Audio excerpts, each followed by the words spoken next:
On the first day of Christmas, my true love gave to me. And again, and it's on to Wingy, who gets the final touch. And West Bromwich Albion now have a 2-goal cushion. Mowat on the volley. Oh my goodness! What a spectacular goal that is! It's another short run up again. Pereira hits it bottom corner. 3-2 Albion. Get in! What a turnaround at Molineux. Robinson flag stays down. Oh, what Robinson a chips finish. it over the top. What It's a 5 finish. for West Bromwich Albion. It's 2 for Robinson. Christmas on the Baggies Podcast, giving you the latest news, views and opinions on all things Albion throughout the festive season. Hello and welcome back to the Baggies Podcast, where of course we're giving you all the latest news, views and opinions on all things Albion. We're back again. Hope you enjoyed that little Christmas introduction to the show. Today we'll be chatting through the past week of Albion action, including our second win on the bounce against Reading at the Hawthorns on Saturday. And looking very festive is today's guest. It's Andy Caulton. Andy, how are you doing, mate? Welcome to the show. Thanks, Louis. Thank you for being asked to be part of the show. I've listened to many of your podcasts and they're impressive. So I'm going to try and set some sort of similar level today. We're doing our best anyway. We'll see how it goes. Yeah, I'm sure it'll be great. But you're not joining us from England today, Andy. Where are you joining us from today? Yeah, I'm a Burton lad, but I live in New Hampshire, which is obviously northeast USA. I've been here 20 years. It's a fantastic part of the world. I love going home. I go to see at least 1 or 2 games a season. Well, when COVID's not around, of course, I've missed the last 2 or 3 years, sadly, because of COVID. But yeah, usually it's a very white Christmas here. We get 7 foot of snow every winter. I can ski after work, ski slopes. Seriously, half an hour away. So you throw your skis in the back of the car and go from school straight to the slopes. But it's pretty mild, but no, it's just grass. There's no snow out there. It snowed on Wednesday. It's all melted. But yeah, thank you for inviting me. Yeah, absolute pleasure. And Andy, it might not be the first time that people may be seeing your name. You do some Albion-related writing and content for a website called Over the Bar. What sort of stuff do you do over there, and how long have you been doing that for? Yeah, I've been writing for Over the Bar for a couple of years now. It all comes from the fact I wanted to be a writer as a kid. I went to a school in Burton where we all left school at 16, and any dreams of writing you've got to put in the back burner, let's say. So 40 years later, I was asked to write for a website actually in Asia, in Singapore.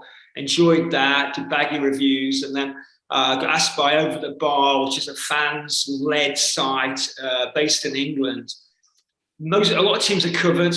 I try and write a very honest but entertaining monthly report. The reason I do it is because no one else is doing it, in all honesty, when I first started doing it. And I thought to myself, let's fill that gap. I know, the Mail and Express and Star got some great writers who are actually good friends now. But my type of writing is slightly more different because I focus month by month. Yeah. I call it the SOB, which is the state of the Baggies. And I write an honest appraisal and a bit of reflections as well about, previous sort of regimes and memories, and it's going really well. Picking up readers all the time, getting some real positive comments, and December looks like it's going to be a good month to write about so far, Louis. Yeah, absolutely. We've had certainly a nice start to December so far. The season has been a bit up and down so far, I think we'll say, in terms of results. And what have you kind of made of the start of the campaign? Because obviously Val coming in, he's a new manager. It's a season like no other. I'm sure you'll be able to sort of testify with that, because you supported the club for so many years. It really is a very different season for Albion, starting with a new manager, with a new philosophy, I suppose, long-term plan in place. But what have you made of the sort of season so far, and how Val's been getting on so far? Well, honestly, it's a marathon. It's cliche. You're not going to win 46 games. You're going to lose 46 games. But you're going to build a foundation. And, we're a yo-yo club for a reason. We're probably not quite good enough for the Premier League, so it's proven the last few years. And certainly Championship, we do very well. Now, Val obviously taking over Slaven Bilic and Sam Allardyce team. It's going to take some adjustments. some of his signings have worked out really well. Financially, we're no doubt in a sort of mess in terms of what we invested last year in Dean Garner and in Grant. There's a lot of cash to put into two very similar players who play in a very similar position. So this year, to me, it really is pressure. We have to get promoted, but Val also has to make his own decisions about direction of the club, who's with him, who isn't with him. So at times, he's frustrated fans with this routines of substitutions at certain times, sticking to a tried and trusted formula. I noticed the press as part of his type of play, like he did at Barnsley. I think he's adjusting to better players at West Brom. And one of the great things with Val I've seen, like historically, is the fact he uses younger players. And that's going to take time. He's going to make decisions. Can't just base on the Arsenal game where he throws everybody in. It's a matter of bringing him in, one or two at a time. I fancied Taylor Gardner-Hickman from the start. He had that, to me, it was the build of an older player. He had that athleticism of an older player and the head of an older player. And, he's just played out of his skin. And we need more and more of those type of players for our future rather than sort of go to these, the loan or the signing of older players like Snodgrass. So I'm hoping Val makes, good decisions. No doubt about it, we've played really well at the start and like this dip, which is bound to happen. But say you come out of your dip, if you come out of your dip early enough, you've got a chance. And defensively, we're good. We're really good. Obviously, a goal scorer, my gosh, things will be different. But this January window is going to be fascinating. We get a goal scorer, even of a decent approach, rather than I'm not sure you're going to get the great Kevin Phillips type finisher ever, but get somebody in, because week in, week out, these chances are being created. So we get someone in, we could well be there or thereabouts again. So I think the Val, it's a slight overreaction towards him at the lowest stages, a slight overreaction about how good he was at the early stages. But I think overall, give him time. He's got a 4-year contract, so time is in his favour. And hopefully, we'll kick on and improve. The foundations are there. I think we're just one or two players short, honestly. They've got depth all over the place. But that finisher from get him would make a massive difference. Yeah, absolutely. And you mentioned, youth prospects and using the academy, which is something that, there's been another talking point on Twitter with so many academy players, unfortunately, choosing elsewhere. But, on Saturday against Reading, it was a whole bench full of academy prospects, and obviously Taylor Gardner-Hickman coming into the side. What have you kind of made of Val kind of bedding in, especially Taylor Gardner-Hickman, because he's as you said, such a really good player and shows a lot of maturity for a guy of only 19 years old playing his first pro season really for Albion. Well, you know what? You always go back, flashbacks to your past as a fan.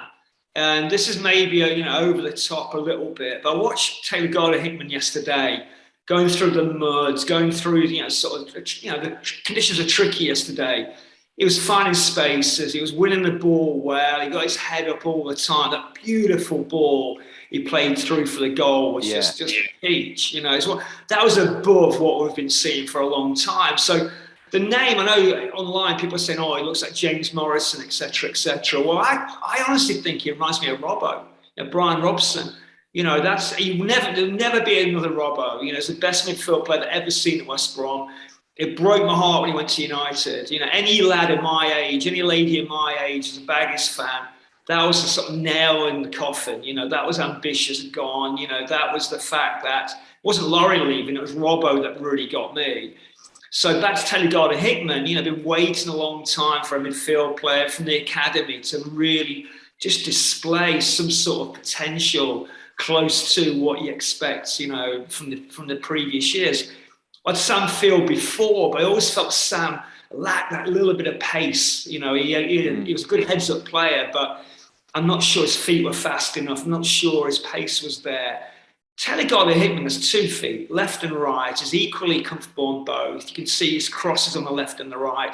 There's no real difference between the two. And he looks to me such a good quality player. And so, he won't be another Robbo. There's no way he'll be anywhere near a Brian Robson. But saying that, it's a long time since I've seen a kid, a teenager, just cover the ground like he did yesterday. So that to me was like, wow, this is like going back in time. And I'm certain the academy, how good they're going to feel as academy coaches and staff seeing one of theirs come through rather than sort of slip into the hands of Villa. We want to keep our academy. We want to build our academy. And if as a future as a club, it's got to come from the younger players, not from, sort of players who've had better days. And obviously, we'll never improve, or only go downhill with injuries and things. So I'm hoping one by one, Val brings these lads in. And, Cleary obviously is the one people are thinking he's the next. And so we'll see where that goes. Yeah, and it was a strange lineup as well yesterday. The bench was, as we said, filled with academy prospects, Cleary included, who a lot of the fans wanted to see. It was a strange 11 to go into the Reading game. Obviously, that's enforced due to the COVID isolations of several players, especially in the back line. How did you what did you make of the lineup when you first saw it? Because it surprised a lot of people, and I'm sure many Albion fans didn't quite know exactly what to expect in terms of a formation or a system as to who was going to play where. What I liked, Louis, was the fact that with the squad we got, you don't want to have specialist players. You don't want to have a player who can play one position. This 46 games sort of a marathon, again, I used that term before.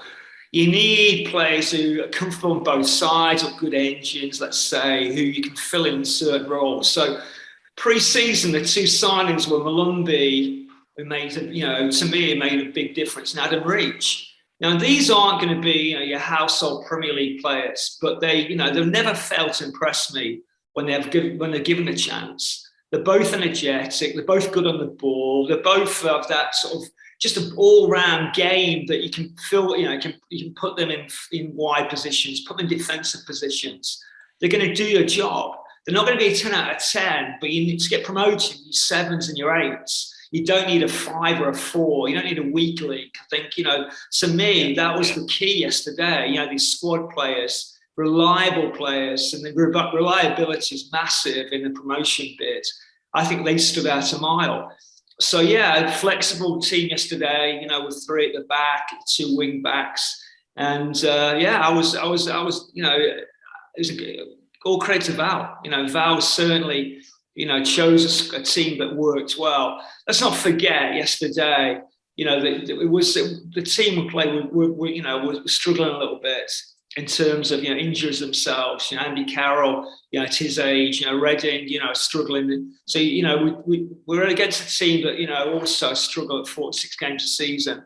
So I don't want to go crazy about yesterday, but it was just refreshing and reassuring that we have these players within not the 11, maybe the 13, 14, 15 who can come in and do a really good job, which Reach and Malumbi have done all season. That was the key to me yesterday. That type of player. Yeah, and I thought that I wanted to touch on Adam Reach because I thought he was really good. For somebody who, in my view, is already previously this season been cobbled into a bit of a hole that he's not perhaps used to in a left wing back position, but traditionally being a left winger, and to drop back another space to centre back, it was remarkable how comfortable he looked, and he certainly offered that, in my opinion, that different angle, passing forwards and coming into the midfield, because that's where he's so natural. I thought he was a real revelation at centre half. It was very strange because I was concerned when I saw us sort of run onto the pitch and line up in our formation that, oh God, he's a left winger essentially playing centre back, but he did quite a good job. Well, I think as a footballer, when he signed from Sheffield Wednesday, I always look at the websites of fans from the opposition teams, and the more informative the journalists, you have a more honest take.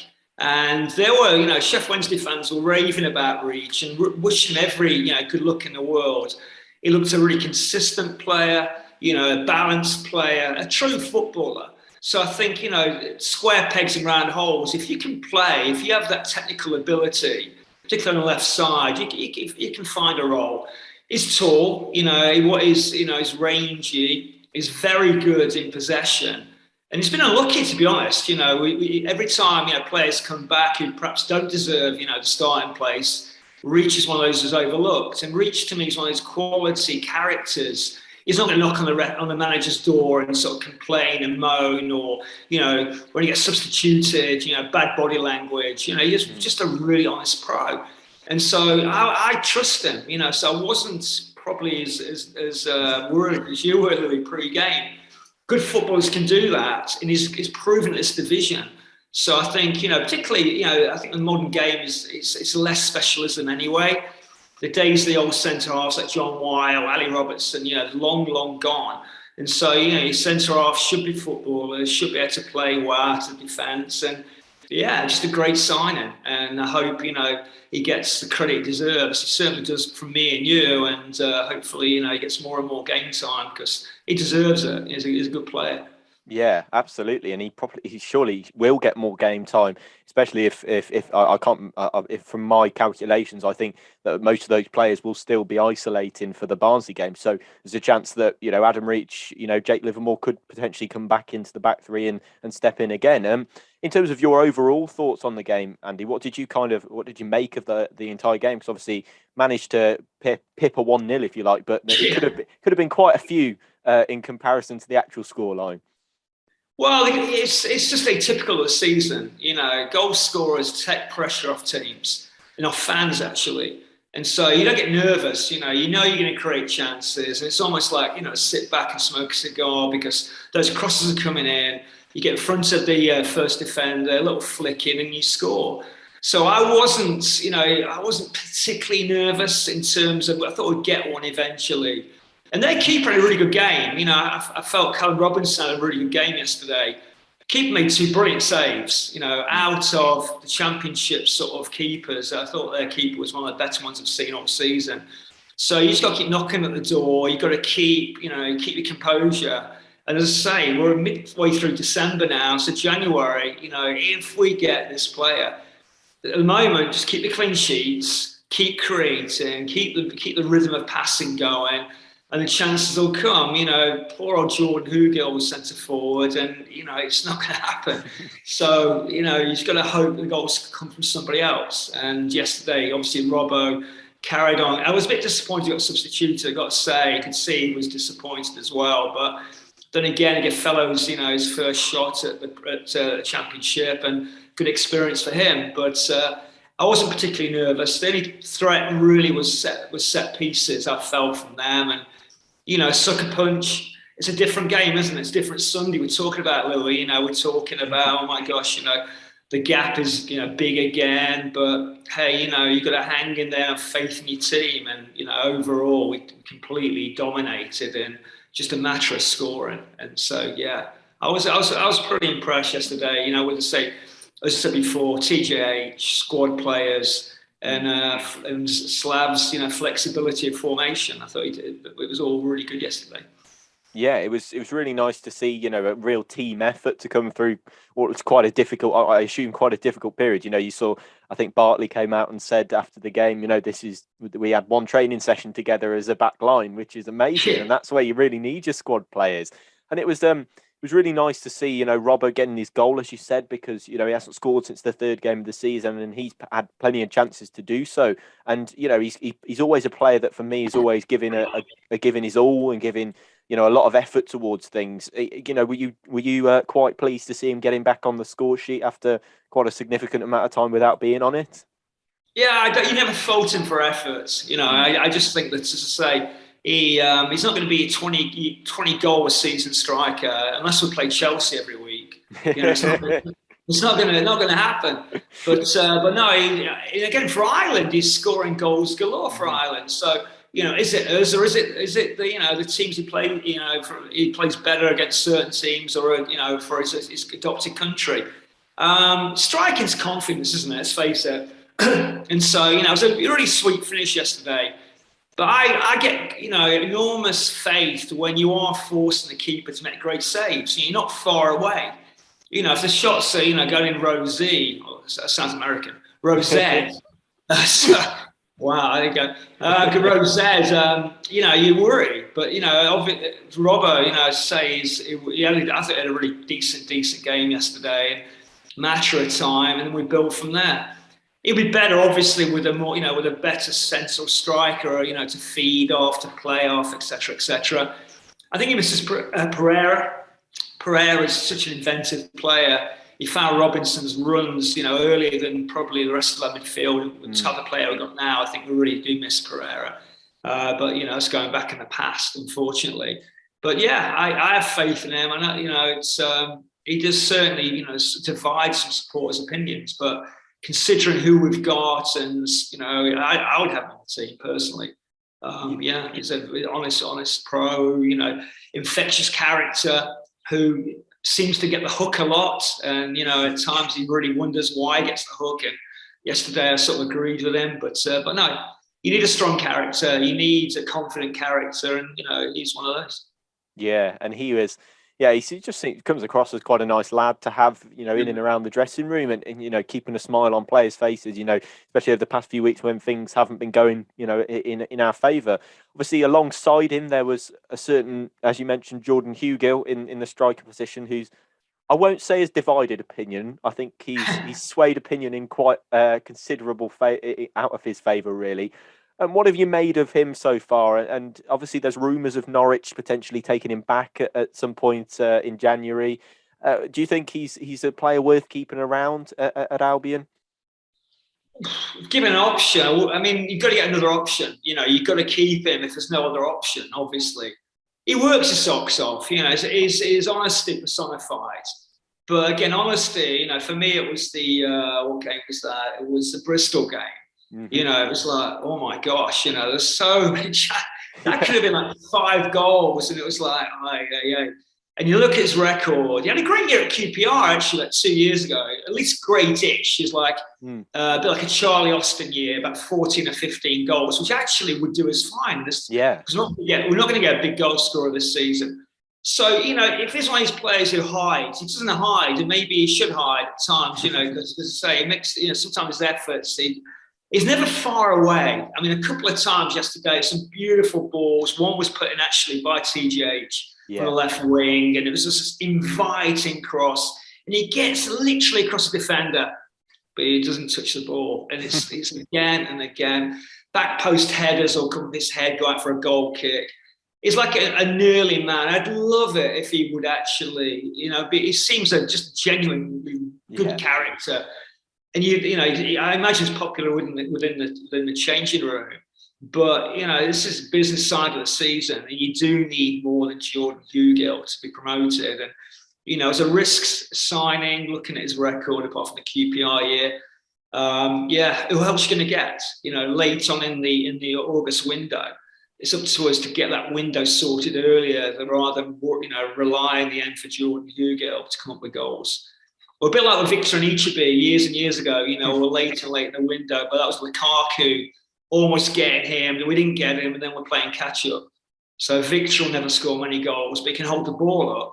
But Jordan, again, he's an honest endeavour. Players feed off him like Grant and say like Robbo, then fair enough, but we've got to look more in this window coming up. And possibility, looking at DK, I've seen DK play out here for Orlando City.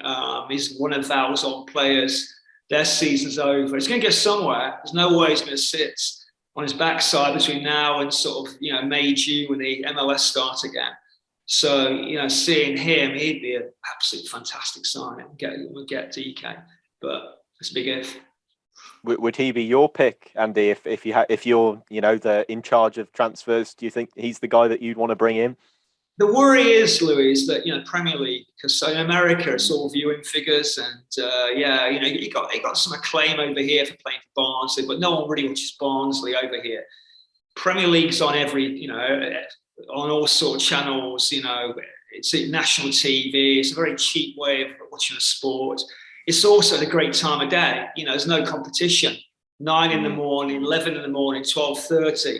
And there's so many kids now wearing Premier League shirts, and even if plays a team like Burnley, he'll be on TV a lot more, and he'd probably fit their system quite well. It'd be a lot better, apart from Chris Wood, who seems injured at the moment. I mean, they seem defensively quite good. So it's a matter of money, what Barnsley wants. What Orlando City want. I was thinking last year what Orlando wants, but he's fit. He was out until about November, came back. I saw his early games. Strong as an ox. He's great off the ball. He's fast. He definitely is a real handful and is raw. And as I say, Val knows how to get the best out of him. So if he comes up, go for it. Totally go for it. Wow, that's fantastic. That's a unique perspective we've got here then on the Baggies podcast. We've got somebody who's seen him firsthand. You know, a lot of Albion fans have kind of just seen the clips and, you know, taken that he's the man. But yeah, great to hear that Andy about DK. It's just all round play. That's the thing. Yeah. It's not just, you'll see a goal, you know, over here on the news or something, and it's feel like I can't say a scouting mission, but I watched the England Revolution. They're about 50 miles away, so I go to watch quite a few of their games. But Orlando was certainly the one, and I chatted to a few of their fans post game, and you know they just rave about him, you know, week in week out. And the games are over on TV, but unless you watch a live game, you never really get a feel for how good a player he is. And he is really good. I tell you, if we get him, trust, you know, I would totally stand by that signing.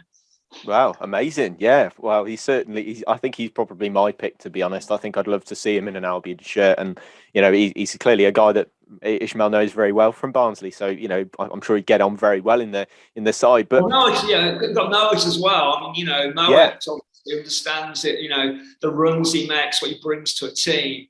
It just depends on what's offered and whether we will make an offer. But we've got to, you know, I know cash, it was strapped for cash in a sense, but this is massive. You know, parachute payments are going to go out the window pretty soon.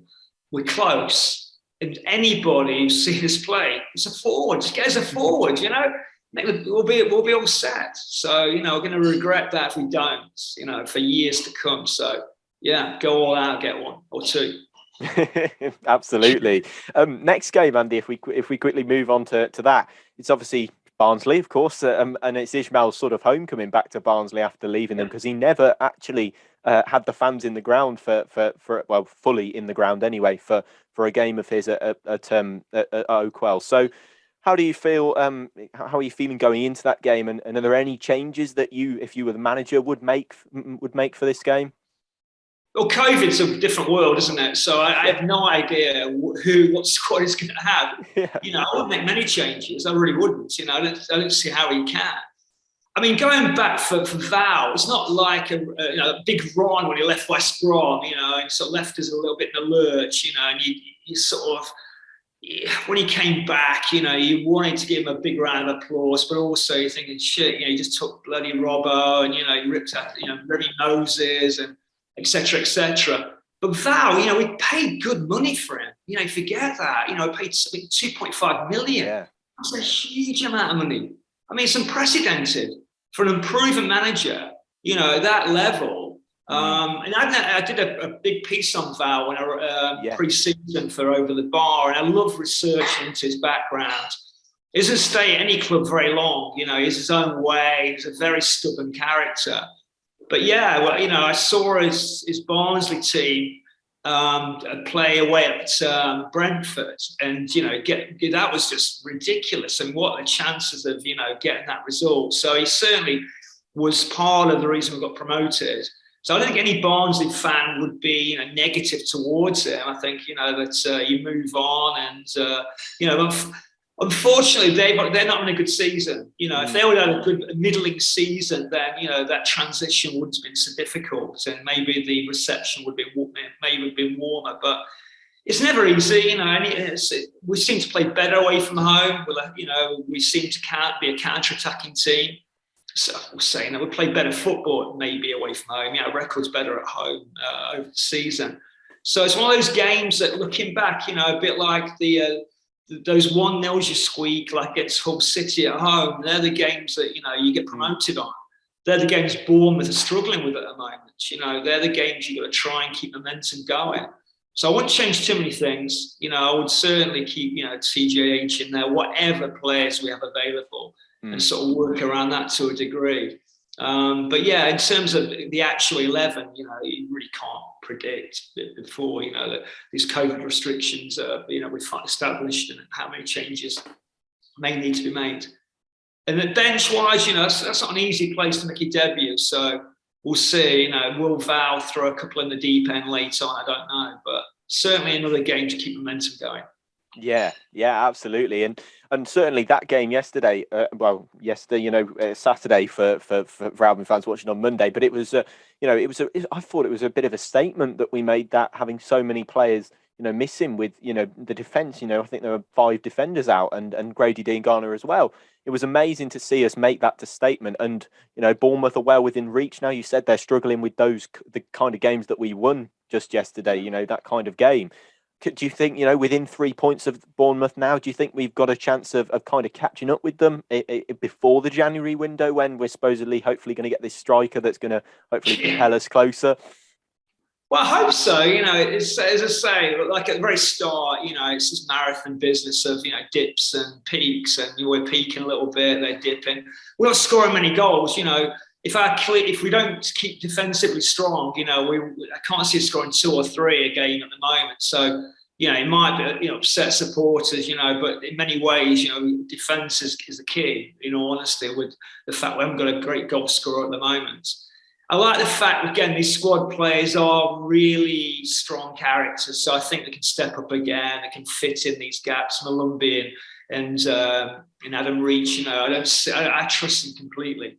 I really do. Jake, Jake's going to play. There's no way Jake isn't going to play when, you have that vote of confidence from Val. I quite like it, actually, in terms of being bloody minded. I quite like that sort of side to him, even if I don't particularly agree with the view. But at least, you know where you stand with him. So yeah, as I say, they are definitely, on this dip, and it's up for them to dig themselves out. I like Scott Parker. I think he's a good manager. I think Fulham overall got the best squad. So they're going to be tricky to reel in. And realistically, Louis, next season, Newcastle aren't looking great. And if they invest the way, people imagine they will, there won't be many places for promotion next season if they have this sort of all-star team. So this could well be our, biggest opportunity in many ways to sort of, to get back up. So we've got to try and, keep this momentum going and, make December special. It certainly is. Not many games. I mean, normally, so many games at Christmas, and I was staggered. There's only 5. So as I say, there's plenty of rest between this and the next match. And we've got a 10-day gap. So yeah, let's just keep it going. Yeah, and hopefully a very nice monthly review coming from you following the end of December. Do you think that you're going to... Well, to be honest, whatever, Louis, it's sort of... either way, just say it, write it as I see it. And, it's certainly more enjoyable, more fun to write when we're playing well, or at least winning. Absolutely, Andy. But we've made you work your socks off today, but you're off somewhere quite exciting now, aren't you? Yeah, my daughter plays in the sort of Olympic development squad for the USA. She just got qualified for that, but she's playing club soccer this afternoon.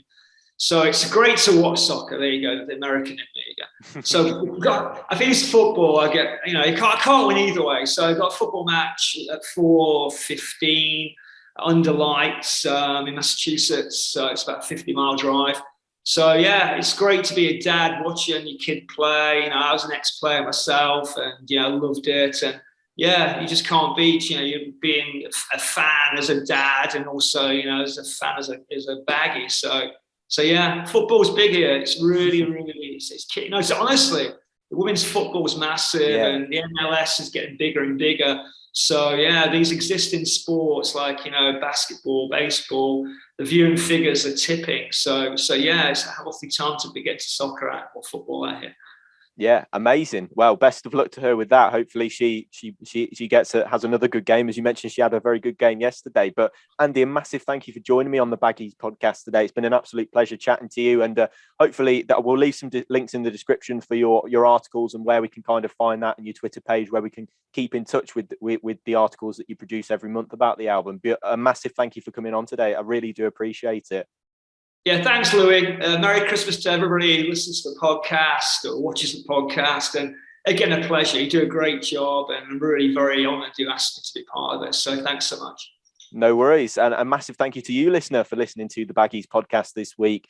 Be sure to go and check out Andy's work on Over the Bar and his Twitter page. Make sure to go and drop him a follow. And a massive thank you for listening. Be sure to subscribe. Leave us a nice review if you've enjoyed the episode. But we'll see you in the next episode, which will come just after the Barnsley game. And we'll see you next time. Goodbye.